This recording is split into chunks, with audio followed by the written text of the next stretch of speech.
30-year-old Aaron Judge is the American League's MVP award recipient and ranked CBS Sports' top available free agent. Judge remains on the open market as the start of the winter meetings officially kick off on Sunday, December 4th. So stay tuned and don't go away, because Yankees owner Hal Steinbrenner wants Aaron Judge with the Yankees for the rest of his life. Plus, the Yankees re-signed key piece, adding intrigue to Aaron Judge's decision. Plus, Yankees resign Anthony Rizzo, Aaron Judge still on the market. First up, how badly does Hal Steinbrenner want Aaron Judge to stay with the Yankees? About as badly as fans at Yankee Stadium crave hot dogs and beer. Hal Steinbrenner wants to clarify that he wants Aaron Judge to wear pinstripes for the rest of his life. During a recent interview on Tuesday, November 29th, Steinbrenner explained, "I've conveyed that I want him to be a Yankee for the rest of his life. No doubt about that. He knows that." This was just the latest in a series of public statements from Steinbrenner revealing his intentions to secure Judge with a lucrative, long-term contract deal. Steinbrenner went on to add that he wants Judge as the team's captain should the home run slugger return. This leads us to a logical question. Does Aaron Judge want to stay with the Yankees? In the past, Judge publicly stated his desire to remain with the Yankees,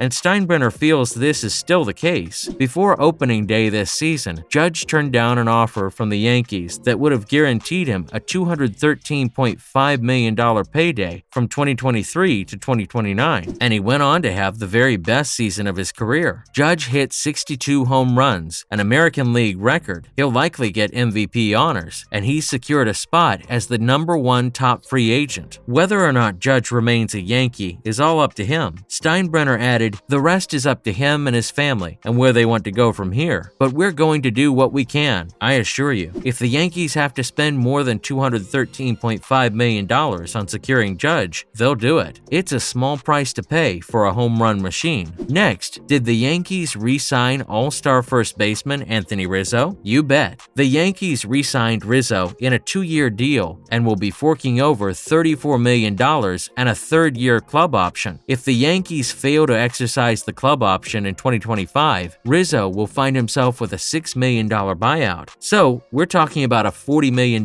guarantee for Rizzo, who has absolutely nothing to prove. Everyone knows how valuable he is to the Yankees. New York presented Rizzo with a qualifying offer of $19.65 million for this season, but he turned it down. During the last offseason, Rizzo signed a 2-year deal worth $32 million with an opt-out option and chose to exercise that option. Rizzo and Aaron Judge are tight, and Rizzo has made it clear that he hopes that Judge will re-sign with the Yankees, and if he does, he is made captain. The Yankees acquired Rizzo during the 2021 draft campaign in a trade with the Chicago Cubs. The Yankees hoped Rizzo would help the team make it to the World Series. Rizzo fit right in with the Yankees ball club, and in no time, he became a member of the family. Here's a 2-part question for all of you watching this video. Do you think Rizzo is an asset to the Yankees franchise? And do you think that if Judge is re-signed to the Yankees? We always love to know what our viewers think, so drop some comments below and share your thoughts. Up next, are the Yankees targeting Miami's Pablo Lopez? Let's take a look. Now that the 2022 season has concluded, the Yankees are doing anything and everything they can to improve their club, especially after getting rocked by the Houston Astros. With Jameson Taillon being a free agent, an impending innings limit for Luis Severino in 2023, and Frankie Montas ineffective, the Yankees are looking to add a starting pitcher to their rotation, and that's where Miami Marlins right-hander Pablo Lopez comes in. This is the very first time the Yankees have discussed acquiring Lopez from Miami, but it doesn't look like a deal will be struck because GM Brian Cashman felt the Marlins' asking price was too expensive. In exchange for Lopez and shortstop Miguel Rojas, Miami wanted both Gleyber Torres and Oswald Peraza, and they were even inquiring about Anthony Volpe. It makes sense, though, that Lopez doesn't come cheap. If the Yankees acquire him before opening day, they'll have 2 full seasons with Lopez, and MLB trade rumors project Lopez earnings to be $5.6 million